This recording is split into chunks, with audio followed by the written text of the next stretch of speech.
Bienvenidos a Atomics Podcast.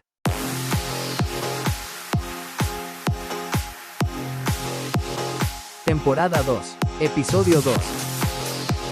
Marte, el próximo gran salto de la humanidad.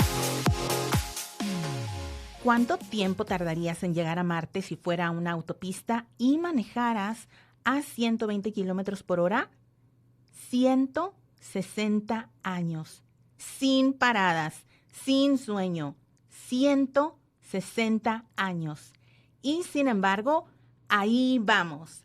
Bienvenidas y bienvenidos a Atomics Podcast, el podcast donde la curiosidad se conecta con la ciencia. Y el día de hoy, con el planeta rojo.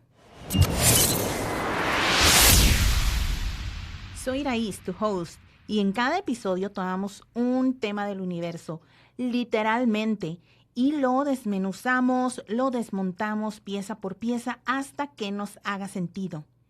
En el episodio anterior hablamos de que la Luna será el primer paso para la exploración planetaria de nuestro sistema solar. Pero, ¿cuál es la diferencia? ¿Que no existe ya exploración planetaria? Bueno, pues ya no solo estamos pensando en mandar sondas, sino también humanos. Humanos que viajarán a los confines de lo imaginable. Y como lo prometido es deuda, el día de hoy vamos a hablar acerca del siguiente paso de la humanidad después de la Luna, que es Marte. Así es, Marte, el planeta rojo. Primero vamos a ubicarnos, ¿no? ¿Dónde está Marte? ¿Hacia dónde vamos a ir cuando vayamos a ese planeta? ¿Cuál es el plan? Bueno, primero que nada, Marte es el cuarto planeta del sistema solar. En el centro está el Sol, después está Mercurio, Venus, luego la Tierra y después Marte. Y Marte está ubicado en un promedio de 225 millones de kilómetros de la Tierra, aunque esa distancia cambia constantemente porque los dos planetas orbitan al Sol a diferentes velocidades. Y en el punto más cercano posible, que es el que los científicos llaman oposición, Marte puede acercarse hasta 54 millones de kilómetros.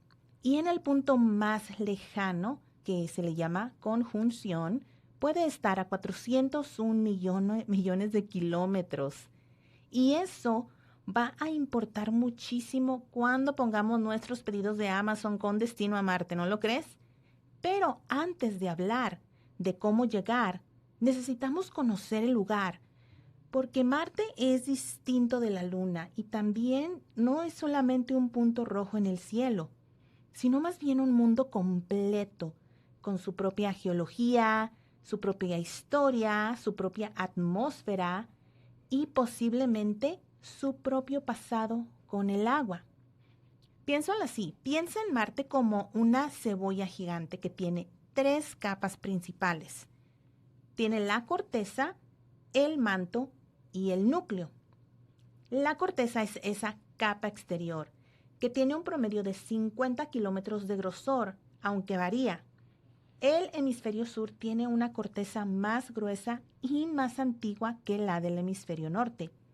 Está hecha principalmente de roca basáltica, que es el mismo tipo de roca que forma el fondo de nuestros océanos, muy interesante, y está cubierta de óxido de hierro. Marte literalmente está oxidado, por eso es rojo, y ese es el color característico de ese planeta. ¿Pero por qué? Bueno, si nos vamos más a fondo, se debe principalmente al óxido de hierro, que es también conocido como la hematita, que es el F2O3, y también al hidróxido de hierro llamado geotita. Y tenemos también el manto, ¿no? Esa es la corteza. Ahora vamos al manto. Vamos a un nivel más abajo, que es la capa media. Tiene unos 1.600 kilómetros de grosor y está compuesto de hierro, magnesio, oxígeno y silicio, similar al manto de la Tierra, pero con más hierro. Y a diferencia de la Tierra, donde el manto se convierte en placas tectónicas que mueven continentes, el manto de Marte está mayormente inactivo. Es como si fuera un motor apagado.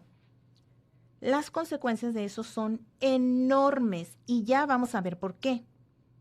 Y finalmente, el núcleo. Y aquí viene algo que me vuela la cabeza. La misión InSight de la NASA, que colocó un sismómetro en la superficie de Marte entre 2018 y 2022. Un sismómetro es un aparato que nos ayuda a medir si hay, pues, sismos, ¿no?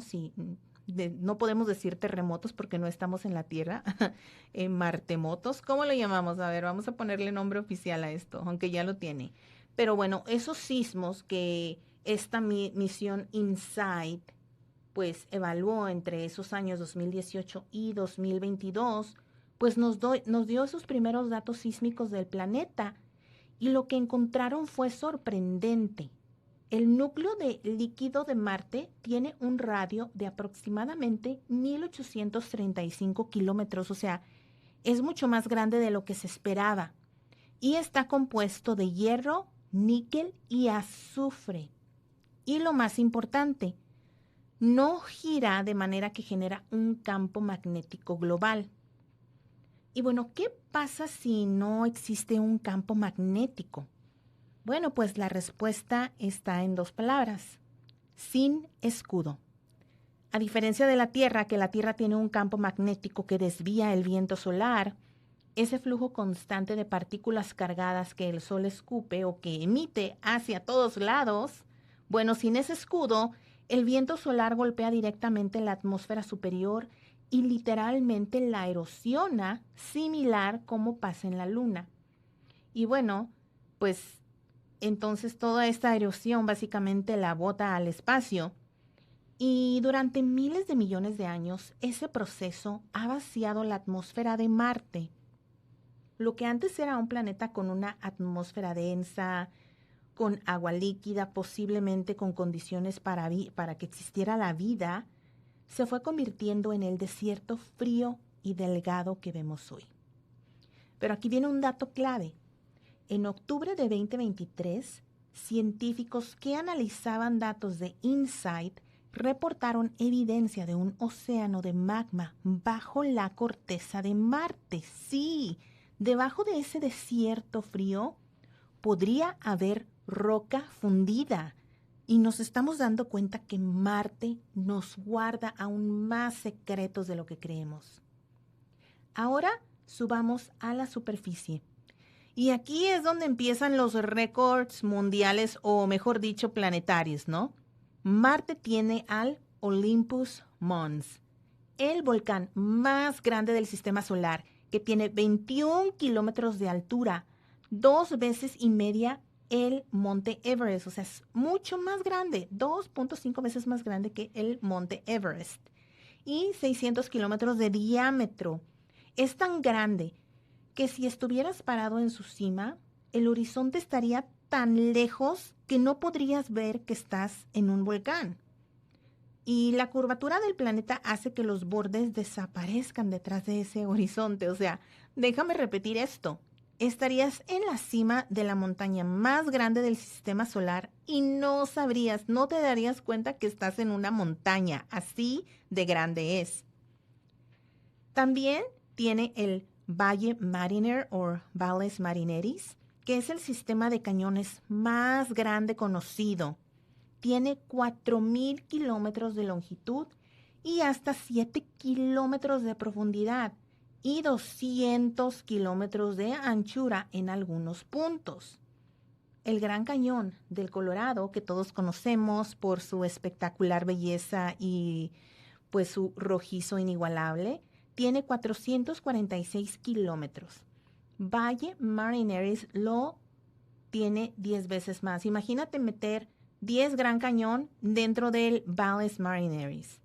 Ahora, la superficie está dividida en 2 hemisferios muy diferentes. El sur es antiguo, lleno de cráteres, es elevado, y el norte pues es más joven, más liso, más bajo. Y los científicos han propuesto que el norte, el hemisferio norte, pudo haber pues sido el fondo de un océano en el pasado. Evidencia reciente de orbitadores que han detectado lo que algunos llaman un anillo de bañera, así le llaman, que es una línea de depósitos minerales a una altitud constante que podría ser la orilla de ese antiguo océano. Entonces existe esta evidencia, ¿no?, que ellos han visto en el hemisferio norte. Pudiera ser, ¿no?, que en el pasado Marte hubiese tenido un gran océano en el hemisferio norte. Ahora algo también que me fascina, que es la temperatura en la superficie, ya que oscila entre los 125 grados centígrados en los polos durante el invierno y hasta 20 grados centígrados en el Ecuador en el verano. Tiene un promedio global de menos 60 grados centígrados. Para referencia, el polo norte en la Tierra en invierno llega a menos 89 grados centígrados. O sea que Marte en promedio es mucho más frío que eso. Y también hay casquetes polares en ambos polos. El norte está hecho principalmente de hielo, de agua, con una capa estacional de dióxido de carbono congelado. Es lo que llamamos ese hielo seco. El sur tiene pues más hielo seco permanente. Y en la primavera, en Marte, el dióxido de carbono, el CO2, se sublima, o sea, pasa directo de sólido a gas, creando jets de gas oscuro que salen disparados a través del hielo y desde órbita pues parecen como unas arañas que salen disparadas, ¿no? Marte tiene básicamente arañas de hielo en los polos, ¿no? Súper padrísimo. Ahora bien, la atmósfera de Marte es delgada, es muy, muy delgada, y la presión atmosférica en la superficie es de aproximadamente 610 pascales. La de la Tierra es 101.325 pascales. Y esto es pues menos del 1% de la presión que tienes ahora mismo sobre tu cuerpo. Si fueras a Marte sin traje, no lo recomiendo. Tu sangre literalmente comenzaría a hervir. Y no porque esté caliente, sino porque a esa presión el punto de ebullición del agua baja dramáticamente. Nuestros cuerpos pues asumen que vivimos a cierta presión y pues Marte rompe con ese supuesto. ¿Y qué hay de esa delgada atmósfera? Bueno, la atmósfera es 95.3% dióxido de carbono, CO2. No queremos respirar eso, ¿verdad? Luego tiene un 2.6% de nitrógeno, 1.9% de argón y trazas de oxígeno de vapor y otros gases. Pero no hay suficiente oxígeno para respirar, o sea, ni siquiera no hay en ninguna parte. Así que este es donde entra una historia que a mí me encanta. La misión de Perseverance llevó a bordo un instrumento llamado MOXIE. MOXIE que quiere decir Mars Oxygen In Situ Resource Utilization Experiment. En español, experimento de producción de oxígeno in situ en Marte. MOXIE tomó el dióxido de carbono, el CO2 de la atmósfera marciana, y lo convirtió en oxígeno. Y entre 2021 y 2023 produjo un total de 122 gramos de oxígeno en 16 experimentos. Y suena como muy, pues, irrelevante, muy pequeño, como que no tiene tanta importancia. Pero esa fue la primera vez en la historia que producimos un recurso esencial para la vida utilizando los materiales del propio planeta, en este caso Marte, ¿no? Y es una de las ideas también que se piensan para la Luna. Y este es el principio de la idea más importante para colonizar otro planeta, porque no es necesario llevar todo desde la Tierra, porque podemos usar lo que ya está ahí. Y eso los científicos lo llaman In Situ Resource Utilization, ISRU. Y es el corazón de toda misión humana futura en Marte. Ahora, hablemos de lo que está ahí, grande el elefante en la sala marciana, ¿no? Pues, ¿cuál es lo que importa? ¿Qué es lo que tenemos que saber? Cada que observamos el planeta Marte, vemos una atmósfera que como que cambia, como que se mueve, está rotando. ¿Pero a qué se debe esto? Si te ha tocado observar Marte a través de un telescopio, sabes a lo que me refiero. Y la razón por esto es relacionado con las tormentas de polvo.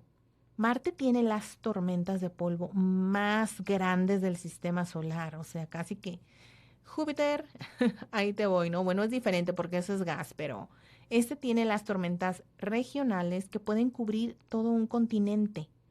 Las tormentas globales que ocurren cada pocos años en Marte pueden cubrir a todo el planeta durante meses.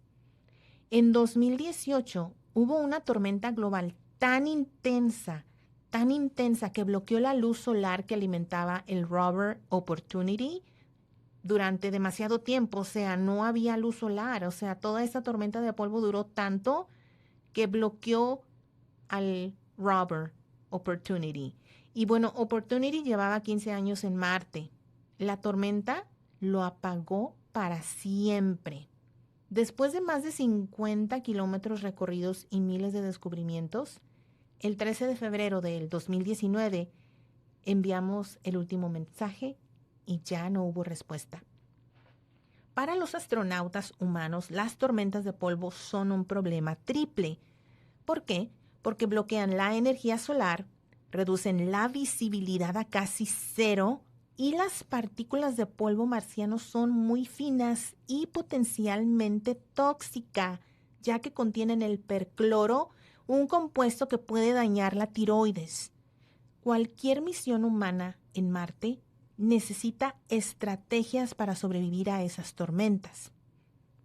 Pero volvamos a lo fascinante, lo que todo mundo se pregunta. Si hubo agua, ¿qué le pasó? La evidencia es abrumadora de que Marte tuvo agua líquida en la superficie. Nosotros, por ejemplo, tenemos canales de ríos, ¿no? Antiguos, ¿no? Deltas de sedimentos, minerales que solo se forman en presencia de agua, ¿no? Como arcillas y carbonatos. En Marte, el cráter Jezero, donde está ahora mismo el Perseverance, que es el rover, pues ese cráter Jezero fue un lago hace 3.500 millones de años, ¿no? Y tenía ríos que entraban y salían. ¿Y por qué desapareció? La historia, pues, es un dominó, ¿no? Porque, número uno, pues, sin campo magnético, el viento solar erosiona la atmósfera superior. Sin atmósfera densa, pues, la presión cae. Y sin presión, el agua líquida, pues, no puede existir en la superficie, y ya sea que hierve o se congela directamente. Y la temperatura también cae porque no hay suficiente efecto invernadero.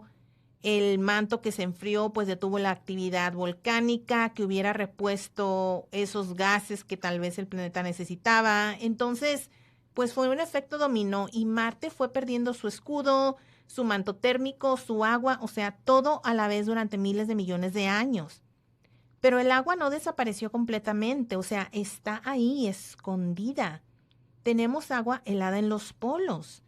Y datos de radares orbitales, especialmente del instrumento SHARAD en el Mars Reconnaissance Orbiter y MARSIS en Mars Express, que son ciertos experimentos que tienen ahí dentro de esos orbiters o de esos satélites que están orbitando Marte, sugieren que hay depósitos de hielo de agua bajo la superficie en varias altitudes y eso nos da mucha esperanza.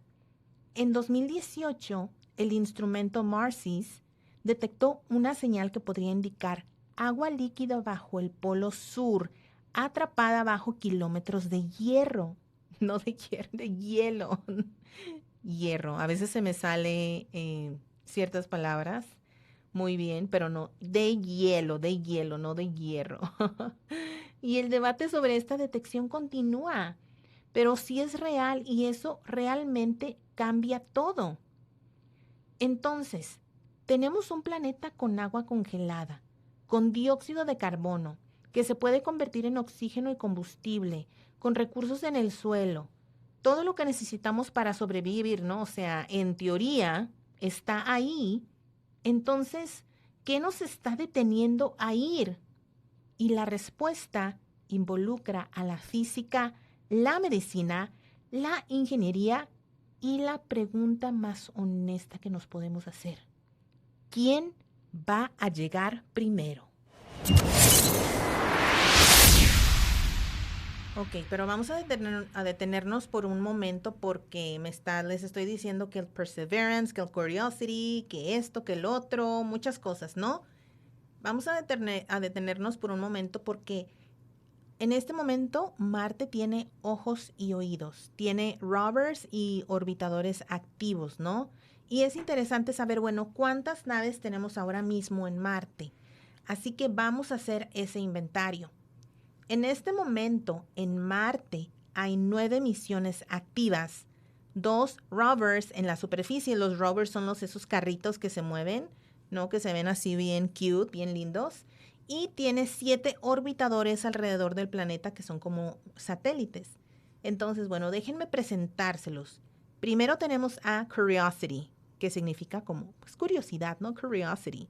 Que es de la NASA y aterrizó en agosto del 2012 en el cráter Gale. A la fecha tiene más de 13 años operando en Marte y ha recorrido más de 36 kilómetros. Está escalando el monte Sharp, en realidad llamado Aeolis Mons, analizando capas de roca que son como páginas de un libro geológico. En abril de 2026, científicos, o sea, esto es reciente, científicos anunciaron el hallazgo de, y esto va a sonar raro, pero así es, de benzotiofen en rocas analizadas por Curiosity. ¿Qué es el benzotiofen? Que es un compuesto orgánico sulfurado que en la Tierra se asocia con actividad biológica. ¡Wow! ¿No? Aunque su origen en Marte pues también puede ser geológico, pero Curiosity no para de sorprendernos. También existe Perseverance de la NASA. Aterrizó en febrero de 2021 en el cráter Jezero y lleva el experimento MOXIE que ya mencionamos. Tiene a bordo el helicóptero Ingenuity, que hizo el primer vuelo motorizado en otro planeta, pero que lastimosamente sufrió un daño en sus aspas en enero del 2024 y pues ya no vuela. Perseverance ha recolectado más de 23 muestras de roca que esperan ser recogidas por una misión de que va a regresar en el futuro. O sea, estoy aquí esperando, por favor, que realmente mandemos una misión para que pueda recuperar todas esas rocas, toda esa información.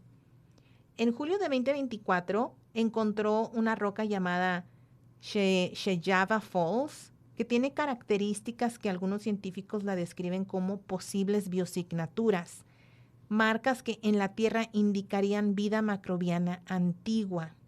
No es confirmación de vida, pero tampoco es algo que pues vamos a olvidar o desechar, ¿no? Es algo importante.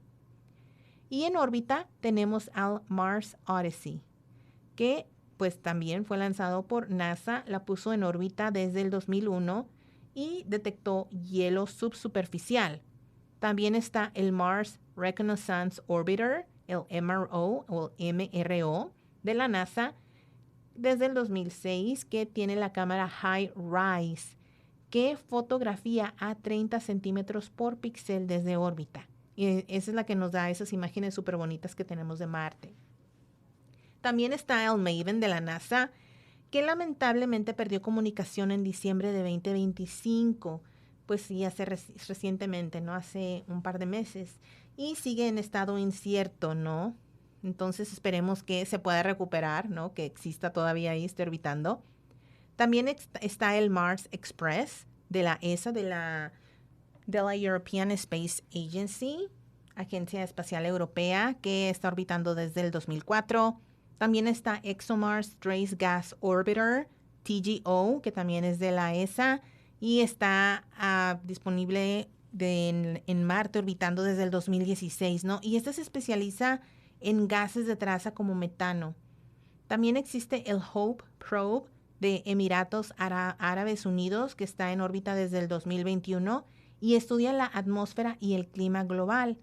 Y el Tianwen-1 con el rover Shurong de China, que está en órbita desde el 2021, ¿no? Básicamente tenemos un ejército robótico en el planeta rojo ahora mismo y están construyendo pues el mapa que los humanos van a necesitar para poder sobrevivir cuando pues ya tengamos esa misión, ¿no? Para ir a Marte. ¿Y por qué no puedes ir a Marte cuando quieras, cuando se te pega la gana, ¿no? Te pones a pensar, bueno, tenemos todos estos rovers, tenemos todos estos orbitadores, está SpaceX, está Blue Origin, la NASA. La tecnología que tenemos ahora es muchísimo mejor que la de los 60, 70, ¿no? Entonces, ¿cuál es el problema, no? O sea, ¿cuándo es que vamos a llegar a Marte? Y lo primero que hay que entender es que pues no, simplemente no podemos despegar hacia Marte cuando querramos, ¿no? La Tierra y Marte orbitan el Sol a velocidades diferentes. Y para aprovechar la física, pues hay que usar la mínima cantidad de combustible. Entonces, los ingenieros calculan lo que se llama una trayectoria de transferencia Hohmann. Y esta es básicamente una elipse que conecta la órbita de la Tierra con la de Marte, aprovechando la gravedad del Sol. Esta ventana de lanzamiento óptima ocurre cada 26 meses aproximadamente, o sea, cada 2 años y 2 meses. Y si pierdes esa ventana, pues te tienes que esperar otros 26 meses, o sea, no hay atajos. ¿Y cuánto tardaría un viaje a Marte? Con la tecnología actual de cohetes químicos, pues entre 7 y 9 meses. Un año en Marte dura aproximadamente 687 días terrestres, más el viaje de regreso, pues estás fuera de la Tierra por casi 3 años. Durante ese tiempo no hay, pues, quien te ayude, no va a salir ahí el chapulín colorado de la nada si te pasa algo en el espacio, no hay un hospital a la vuelta de la esquina, no hay manera de abordar la misión y volver rápido y pues hay un retraso en la comunicación, hay ese delay de comunicación entre 3 y 22 minutos, ¿no? Por la velocidad de la luz, también dependiendo de la distancia, qué tan lejos estemos. Entonces, no podemos tener una conversación en tiempo real en caso de que algo pase. Los desafíos médicos son serios. Número 1, estamos lidiando con radiación cósmica, partículas de alta energía del Sol y pues también de fuera del sistema solar que pueden causar un daño al ADN. Pueden aumentar el riesgo de cáncer, dañar el sistema nervioso central. La NASA calcula que un viaje de ida y vuelta a Marte expone a un astronauta a 0.66 sieverts de radiación. Ese es el límite. El límite de carrera para un astronauta es 1 sievert. O sea, un solo viaje usa 2/3 del presupuesto de la radiación de vida entera de un astronauta. Investigadores de la Universidad College de Londres reportaron en 2024 riesgos de daño renal, también por la combinación de radiación y microgravedad. Además, la microgravedad durante el viaje debilita los músculos y huesos. Y en parte, pues la gravedad es el 38% de la terrestre, lo que significa que el cuerpo humano pues tendrá que adaptarse a una gravedad que nunca ha experimentado en ningún lugar de la historia evolutiva. Pero eso no es todo. Para el aterrizaje, la atmósfera delgada tiene un problema doble. Es suficiente para pues generar ese calor de fricción como ya lo vimos en Artemis cuando venía de regreso, ¿no? Entonces tenemos que tener un escudo térmico. Pero es demasiado delgada para frenar suficientemente con solo paracaídas. En la Tierra podemos usar paracaídas y aterrizar de manera pues suave, entre comillas. Y en Marte necesitas paracaídas y cohetes frenadores y tienes que hacer todo de una manera autónoma porque la señal de radio tarda hasta 22 minutos en llegar de regreso a la NASA o a donde sea o la ESA. Entonces, pues tendrías que pilotear manualmente. Pero ¿quién va a ir? Estamos en nuestra nueva carrera espacial. Vamos a hablar de los planes porque NASA tiene en su plan la exploración de Marte. Primero, pues retornar esas muestras, ¿no?, que hablamos de Perseverance a la Tierra mediante una misión conjunta con la ESA en los años, pues sí, en la década de los 2030, ¿no?, en los 30s. Aunque ese programa pues se ha enfrentado con retrasos significativos. Para una misión humana, NASA habla de una llegada potencial en los 2030, yo diría que late, o sea, como que casi 2040, ¿no? Y ahorita están desarrollando una propulsión nuclear térmica que pudiera reducir el viaje de 7 a 9 meses, que es lo normal, a 3 y 4 meses. Entonces, esta es una reducción dramática a la exposición de radiación. SpaceX y Elon Musk, pues, son la historia más dramática de esto, ¿no? Porque desde 2024, SpaceX anunció planes de enviar 5 Starships no tripuladas a Marte en 2026 para probar el aterrizaje. En mayo de 2025, Musk dio una actualización con un 50% de probabilidades de estar listos para esa ventana. Pero luego en febrero de 2026, o sea, recientemente, Musk anunció una demora de 5 a 7 años en las ambiciones marcianas de SpaceX para enfocarse primero en las misiones lunares. Entonces ahorita el enfoque es la Luna, pero en el horizonte a donde nosotros realmente queremos llegar es a Marte. La tecnología clave, ¿no? Pues que falta demostrar es el reabastecimiento de combustible en órbita. Para llegar a Marte, Starship necesita recargar combustible en órbita terrestre usando múltiples vuelos de Starship. Esa tecnología no ha sido demostrada todavía a escala. El plan a largo plazo de SpaceX es ambicioso, pero emocionante.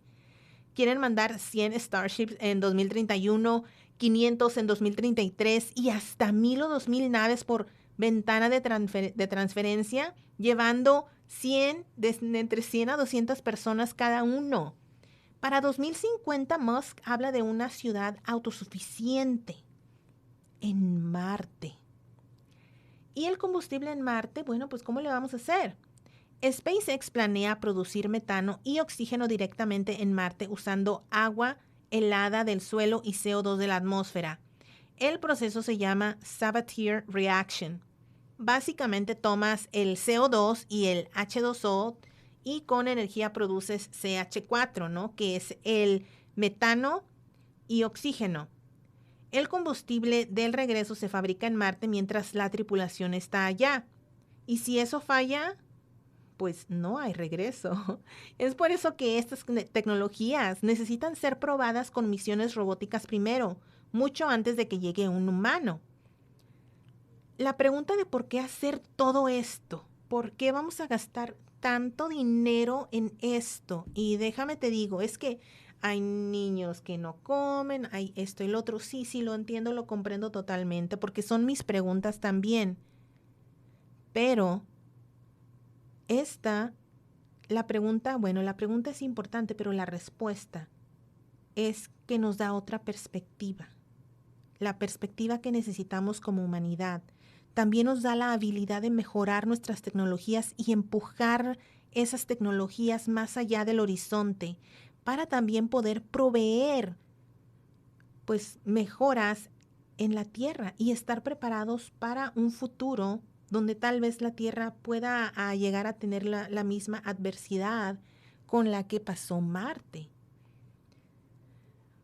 Pues esta pregunta es importante, es muy importante, pero la práctica pues tiene que tener otra dirección para la humanidad, ¿no? Hay que reducir el riesgo de extinción si algo catastrófico pasa en la Tierra. Y esa es la respuesta práctica a esa pregunta. Ahora, la respuesta filosófica. Explorar es lo que hace al Homo sapiens. Es lo que siempre nos ha hecho. Desde el primer humano que cruzó un continente a pie, hasta cuando cruzamos un océano en barco, hasta cuando pisamos la luna por primera vez. La siguiente frontera siempre pareció imposible hasta que no lo fue. Cada vez que miro a Marte en el cielo nocturno, ese punto rojo que a veces casi parece parpadear, pienso en los robots que están en este momento ahí, rondando solo sobre un paisaje que ningún ojo humano ha visto directamente. Están midiendo, analizando, esperando. Hay algo profundamente humano en el hecho de que la primera cosa que enviamos a Marte fue curiosidad, no soldados, no recursos, curiosidad. La misma curiosidad que te trajo aquí hoy. Marte no es el fin, es el principio de una pregunta que la humanidad lleva siglos formulando. ¿Estamos solos en el universo? Y si no lo estamos, ¿quiénes somos nosotros en este universo inmenso? Este fue el episodio 2 de la temporada 2 de Atomics Podcast, el podcast donde la curiosidad se conecta con la ciencia. Y si este episodio te voló la cabeza o si tienes algunas preguntas, queremos saberlos. Escríbenos, mándanos mensaje en todas nuestras plataformas, YouTube, Instagram. Y si quieres saber más acerca de este planeta a profundidad, tenemos el blog completo de este episodio en atomics.substack.com en inglés y contiene todas las referencias, los mitos y mucho más. Así que la próxima vez que salgamos del sistema solar, hablaremos de exoplanetas, esos mundos que orbitan otras estrellas y que podrían ser la siguiente versión de Marte o la siguiente versión de la Tierra. Y bueno, no te pierdas el próximo episodio donde seguimos hablando de los misterios del universo. No te lo pierdas. Soy Iraís y esto fue Atomics Podcast. Hasta la próxima.